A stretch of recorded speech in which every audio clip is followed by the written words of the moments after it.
I'm doing some experiments now to investigate how the regeneration works in this Federal Model 59. We're curious about how the RF amplification control is affecting the level of regeneration of this set. Now, to investigate this, I've separated the two functions that this knob normally has. Normally it does two things. It affects the grid bias and it affects the amount of sort of cathode signal coming from the cathode to the grid to affect some positive feedback for regeneration.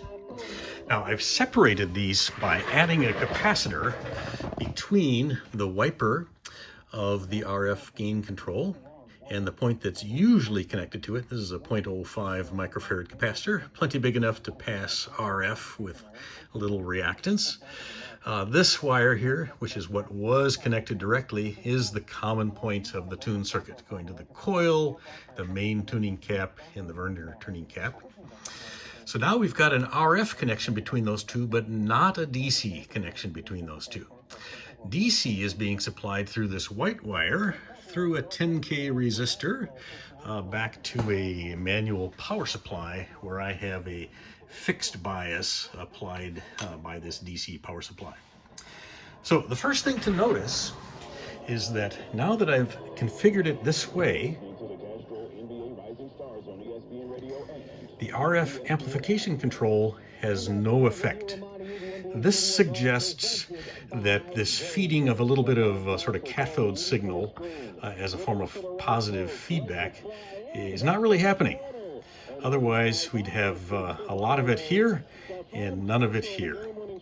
And in fact, the reception is staying absolutely constant while that's happening.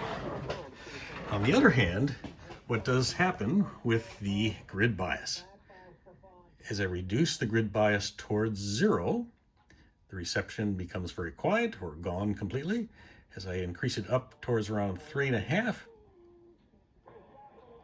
about 3 volts, got maximum volume. And then as I go higher, it's oscillating. Now, if we look at what's happening to the current, the plate current, so if I take it back down to 0 bias, we've got about 8 or 9 milliamps there. I've got the filament not quite at maximum, so it could go even higher than that.